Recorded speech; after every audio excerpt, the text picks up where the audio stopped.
world, it's Wednesday, that means it's comic book day. Let me show you what I got this week. First up is the Fantastic Four, issue number 13, The Thing versus the Hulk again. Now these two have duked it out many different times in Marvel history. Usually the Hulk is the winner unless others intervene on the Thing's behalf, because let's face it, the Hulk is the strongest one. However, in this instance, the Thing really does have much more motivation, being that his new wife, Alicia, is now under a bunch of rubble because of the Hulk's interference, which leads up to an ending that I wasn't quite expecting. However, I do need to put in here that the Hulk was being controlled by the Puppet Master. Separation Anxiety, issue number 1. This is a spin-off from the Absolute Carnage storyline. Apparently, there is a symbiote god by the name of Null, and he's controlling all of the past symbiotes that have ever made any type of presence on Earth, or in the universe, I guess. This includes some of the offspring of Venom that was part of the Life Foundation, which introduced us to 5 different symbiotes, one of which was Scream, and she went off into a different direction, which I'll talk about her in a second. And the other 4 merged together to become a symbiote by the name of Hybrid. Hybrid was last seen being attached to a dog, which shows up in this issue, and it seems as though the 4 symbiotes finally kind of separate from each other because of the whole thing with the whole Null god. It's actually a really dark comic book that I wasn't expecting, which leads me into the next comic book. Scream Absolute Carnage, issue number 1.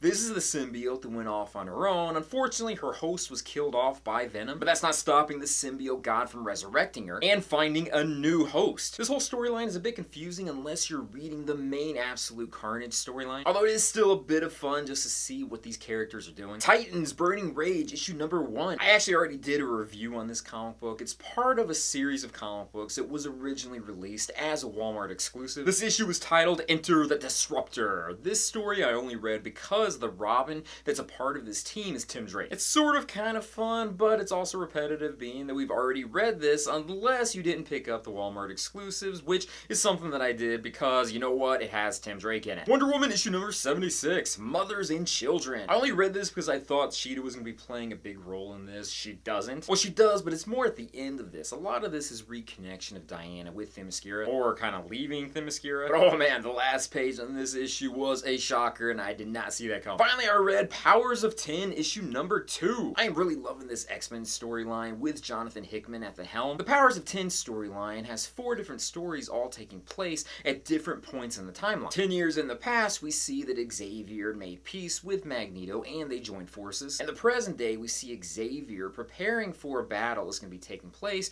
with the new hybrid of Sentinels that are being made. The next storyline takes place 100 years in the future, where the X-Men are being led by Apocalypse, of all people, against man-machine people beings. Not exactly quite sure what they are. We do get pages in between to give us some explanation as to what's happening with humanity and with mutants. And then in the final story, which takes place 1,000 years in the future, has mutants winning over humans, where humans are now relegated to just being in small little areas. This is the most confusing out of the storylines because it seems as though the mutants have now somehow made some pact with the Phalanx, and they now want to ascend, which we're not really quite sure what that is yet. This whole storyline is really going in all these different directions, and I'm not really quite sure what to make of it, but so far I am loving it. I'm sure much more is going to be explained as the future issues come out, but right now I'm wondering if we're going to have the same type of timeline now as we did in the past, or whether or not this is all going to be changed up, and we're going to have like another soft reboot, or something else is going to happen. Anyways, though, I can talk about that for hours. That's my comic load for this week. What did you guys read? Leave comments down below and let me know. With that, thank you guys for watching me in this video. Be sure to check out my Patreon site, check out my social media sites, my websites, and everything else out there. Peace, love, and I'll see you later.